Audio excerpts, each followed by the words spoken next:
യുവകലാസാഹിതി കണ്ണൂർ ജില്ലാ കമ്മിറ്റിയുടെ ആഭിമുഖ്യത്തിൽ ദുബായ് യുവകലാസാഹിതി അവതരിപ്പിക്കുന്ന പെരുമാൾ നാടകം സെപ്റ്റംബർ 27 വ്യാഴാഴ്ച വൈകുന്നേരം കണ്ണൂർ മഹാത്മാ മന്ദിരം ഓഡിറ്റോറിയത്തിൽ അരങ്ങേറുമെന്ന് സംഘാടകർ വാർത്താ സമ്മേളനത്തിൽ അറിയിച്ചു.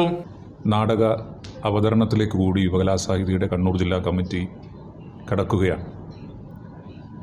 പ്രശസ്ത കഥാകൃത്ത് രമേശൻ ബ്ലാത്തൂർ എഴുതിയ പെരുമാൾ എന്ന നോവലിനെ അടിസ്ഥാനമാക്കി ദുബായ് യുവകലാസാഹിതിയുടെ ഭാരവാഹിയും സാംസ്കാരിക പ്രവർത്തകനുമായിട്ടുള്ള സുഭാഷ് ദാസ് അവതരിപ്പിക്കുന്ന സോളോ ഡ്രാമ പെരുമാൾ യുവകലാസാഹിതി കണ്ണൂർ ജില്ലാ കമ്മിറ്റിയുടെ ആഭിമുഖ്യത്തിൽ കണ്ണൂരിൽ അവതരിപ്പിക്കുകയാണ്.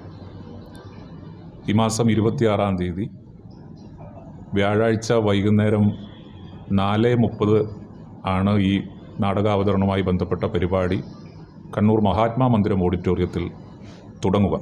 പ്രശസ്ത സാഹിത്യകാരൻ രമേശൻ ബ്ലാത്തൂർ എഴുതിയ പെരുമാൾ എന്ന നോവലിന്റെ നാടകാവിഷ്കാരമാണിത്. ദുബായ് യുവകലാസാഹിതി ഭാരവാഹിയായ സുഭാഷ് ദാസ് ആണ് സോളോ ഡ്രാമ അവതരിപ്പിക്കുന്നത്. ബിജു ഇരിണാവാണ് സംവിധാനം. പത്മനാഭൻ ബ്ലാത്തൂർ നാടകാവിഷ്കാരം നിർവഹിച്ചു. 26-ന് വൈകുന്നേരം 4:30 സാംസ്കാരിക സംഗമത്തോടെ പരിപാടി ആരംഭിക്കും. നാടക സിനിമാ പ്രവർത്തകൻ മുഹമ്മദ് പേരാമ്പ്ര ചടങ്ങ് ഉദ്ഘാടനം ചെയ്യും. മികച്ച ഗാനരചയിതാവിനുള്ള സംസ്ഥാന പുരസ്കാരം നേടിയ ഹരീഷ് മോഹൻ, ദുബായിൽ നടന്ന മാസ്റ്റേഴ്സ് വോളിബോൾ ചാമ്പ്യൻഷിപ്പിൽ 1ാം സ്ഥാനം നേടിയ ഇന്ത്യൻ ടീം അംഗം എം പ്രസന്ന എന്നിവരെ ചടങ്ങിൽ ആദരിക്കും. തുടർന്ന് 6 മണിക്ക് നാടകം അരങ്ങേറും. പ്രവേശനം സൗജന്യമാണ്. വാർത്താ സമ്മേളനത്തിൽ അഡ്വക്കേറ്റ് പി അജയ്കുമാർ, യുവകലാസാഹിതി ജില്ലാ സെക്രട്ടറി ജിതേഷ് കണ്ണപുരം, പ്രസിഡന്റ് ഷിജിത്ത് വായനൂർ, ജില്ലാ എക്സിക്യൂട്ടീവ് അംഗങ്ങളായ വിജയൻ നാണിയൂർ, അജയ്കുമാർ കരിവള്ളൂർ എന്നിവർ പങ്കെടുത്തു. സമഗ്ര ന്യൂസ് കണ്ണൂർ.